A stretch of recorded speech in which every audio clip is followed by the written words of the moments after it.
Como é a sua ética de trabalho? São ministros de Cristo? Falo como fora de mim. Eu ainda mais, em trabalhos, muito mais. 2 Coríntios, capítulo 11, versículo 23. 18 de outubro. Pessoalmente, ganho força quando considero as muitas vitórias que o Senhor deu ao apóstolo Paulo. Múltiplos desafios se opuseram a ele e ao seu ministério, mas nenhum deles o impediu de cumprir sua tarefa. É simplesmente um fato que quem prega o Evangelho em partes difíceis do mundo encontra com frequência situações extremamente hostis. Para superar essas situações, a pessoa tem de possuir uma forte determinação interna de que nenhum demônio, nenhuma pessoa, nenhum governo e nenhuma força irá impedi-la de executar a atribuição que Deus lhe deu. Porém, isso não se aplica apenas às pessoas que servem nas linhas de frente do Evangelho. Aplica-se também a você. Deus tem um plano para a sua vida. Ele tem uma visão específica que quer que você descubra e realize. Por outro lado, você tem um inimigo que não quer que você encontre essa visão.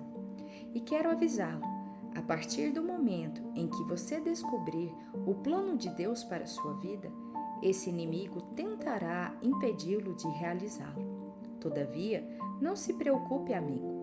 Deus lhe deu todas as promessas de que você precisa para superar todos os ataques que Satanás fizer contra você. Entretanto, para que essas promessas sejam eficazes, você tem de decidir que se posicionará com fé e resistirá a cada ataque. Em função dos desafios que minha esposa e eu encontramos em nosso próprio ministério, sinto grande força ao estudar os ataques infligidos ao ministério do apóstolo Paulo. Gosto de ler a respeito de como ele persistiu e superou aqueles ataques. Os eventos enfrentados por Paulo teriam despedaçado um homem normal. Porém, por ter usado sua fé e mantido sua atenção no prêmio que o aguardava, Paulo foi capaz de anular e superar cada ato de agressão perpetrado contra ele por Satanás. Não há dúvida de que Paulo foi prejudicado por aqueles ataques diabólicos, mas eles nunca o fizeram parar. O diabo não foi capaz de impedir Paulo porque o apóstolo havia assumido o compromisso de ser irrefreável. Em 2 Coríntios, capítulo 11, versículos 23 ao 27, Paulo descreve algumas das dificuldades e complicações que encontrou no ministério. São ministros de Cristo? Falo como fora de mim. Eu ainda mais. Em trabalhos, muito mais em prisões, em açoites, sem medida, em perigos de morte, muitas vezes. 5 vezes recebi dos judeus uma quarentena de açoites menos um. Fui 3 vezes fustigado com varas, uma vez apedrejado, em naufrágio 3 vezes. Uma noite e um dia passei na voragem do mar, em jornadas muitas vezes, em perigos de rios, em perigos de salteadores, em perigos entre patrícios, em perigos entre gentios, em perigos na cidade, em perigos no deserto, em perigos no mar, em perigos entre falsos irmãos, em trabalhos e fadigas, em vigílias muitas vezes, em fome e sede, em jejuns muitas vezes, em frio e nudez. Analisemos mais detalhadamente essa lista de dificuldades para que você possa ver o que Paulo enfrentou ao cumprir a vontade de Deus para a sua vida. Tenha em mente que, independentemente do custo ou das barreiras que Satanás lhe tentou impor, nenhuma dessas dificuldades tirou Paulo de sua corrida espiritual. Quando você vir as dificuldades enfrentadas por Paulo no cumprimento de sua missão de vida, suas dificuldades ficarão comparativamente pálidas? Eis o que Paulo nos diz ter sofrido. Trabalhos mais abundantes. Paulo diz que no curso de seu ministério ele operou em trabalhos muito mais. Ele usa a palavra grega kopos para descrever o tipo de trabalho desenvolvido por ele no cumprimento de seu chamado apostólico. Essa palavra kopos representa o tipo de trabalho mais árduo e mais físico. É frequentemente usada para retratar um agricultor que trabalha no campo, suportando as temperaturas extremas do sol da tarde. O agricultor se esforça, luta e labuta para empurrar aquele arado naquele solo endurecido. Esse esforço requer sua total concentração e dedicação. Nenhuma preguiça pode ser permitida se aquele campo tiver de ser arado. O agricultor precisa labutar arduamente se quiser realizar aquele trabalho. Essa palavra kopos é a mesma usada por Paulo para descrever o tipo de trabalhador que ele é. Ele é talvez o trabalhador mais empenhado que conhece. De fato, ele prossegue dizendo: em trabalhos, muito mais.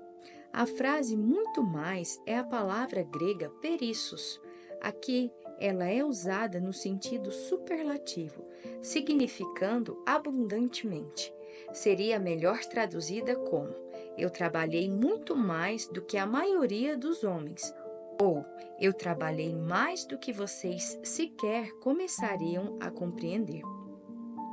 Fazendo essa afirmação, Paulo descreve enfaticamente: no tocante a trabalho árduo, ninguém é mais empenhado do que eu. Ele empenhou pessoalmente uma energia incrível para aprender o que Jesus o designou a fazer. Ver Filipenses capítulo 3, versículo 12. Pessoalmente, gosto dessa passagem porque acredito em fazer trabalho árduo. Vivemos em um tempo em que a ética de trabalho não é como antigamente. As pessoas são muito mais fracas do que costumavam ser. A geração mais idosa, que passou pela Primeira Guerra Mundial, a Segunda Guerra Mundial e os difíceis tempos da economia da década de 1930, tem uma mentalidade totalmente diferente do trabalho do que a geração atual. Esses idosos viveram tempos difíceis e não tiveram outra escolha senão trabalhar arduamente para construir suas vidas. Eles trabalharam, trabalharam e trabalharam, e como resultado realizaram muito e construíram grandes nações. A geração atual pouco sabe sobre dificuldade.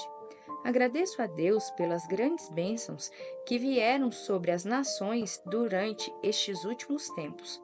Entretanto, boa parte disso veio tão facilmente para a geração mais jovem que ela não compreende o enorme preço pago pela geração mais velha para construir esse sucesso fácil para ela. Quando membros da geração mais jovem são solicitados a fazer algo extra ou sacrificial, muitos deles se ressentem do pedido ou o consideram quase abusivo. Em vez de se concentrarem em como podem fazer algo extra para contribuir para a saúde e o sucesso da empresa, da organização ou da igreja, eles só querem saber se serão pagos pelos seus esforços. Paulo não era preguiçoso. Ele trabalhava mais do que qualquer outra pessoa que conheceu. Embora gostemos de pensar na poderosa unção que estava sobre sua vida, um fator-chave para o seu incrível sucesso como apóstolo foi que ele trabalhou mais do que qualquer outra pessoa. O trabalho árduo sempre produz os melhores resultados. Amigo, se você quiser ser bem-sucedido ou realizar mais do que os outros, tem de desenvolver a mentalidade de fazer mais do que qualquer outra pessoa está fazendo. Se você fizer apenas o que todos os demais estão fazendo, nada produzirá de melhor do que os outros. Una-se ao apóstolo Paulo. Determine-se a seguir seu exemplo para que um dia você possa dizer: no tocante a trabalho árduo, ninguém é mais empenhado do que eu. Ouça esta oração e veja se ela se encaixa em sua vida. Senhor, quero que tu me ajudes a me tornar um trabalhador que agrada a ti. Ajuda-me também a agradar meu empregador e meu supervisor direto com a qualidade do meu trabalho. Perdoa-me por não querer me empenhar e por reclamar quando me pedem para fazer algo extra ou cumprir uma tarefa que não faz parte das minhas atribuições. Eu quero ser o tipo de trabalhador cristão que dá alegria e prazer aos meus superiores e apresenta um bom testemunho do nome de Jesus. Esse é realmente o meu desejo. Por isso estou pedindo que tu me ajudes a fazer mais, a ser mais e a demonstrar uma atitude de excelência em relação ao meu trabalho. Assim eu oro em nome de Jesus. Para refletir. Se fosse um momento de rever seus hábitos e atitudes no trabalho, seu chefe descobriria que você é um trabalhador empenhado ou alguém que apenas faz o mínimo esperado da função? Se você fosse o chefe, ficaria satisfeito com um funcionário que demonstrasse as suas atitudes no local de trabalho? Como a qualidade do seu trabalho se reflete no nome de Jesus Cristo? Você acredita que seus hábitos e atitudes de trabalho dão aos outros uma boa impressão de Jesus ou trabalhar com você deixa as pessoas com uma má impressão dos cristãos? Em seus hábitos ou atitudes de trabalho, quais áreas específicas precisam ser aprimoradas? Por que você não escreve essas áreas para poder orar sobre elas como parte de seu regime diário de oração? Curte, comenta e compartilha. E até o próximo devocional.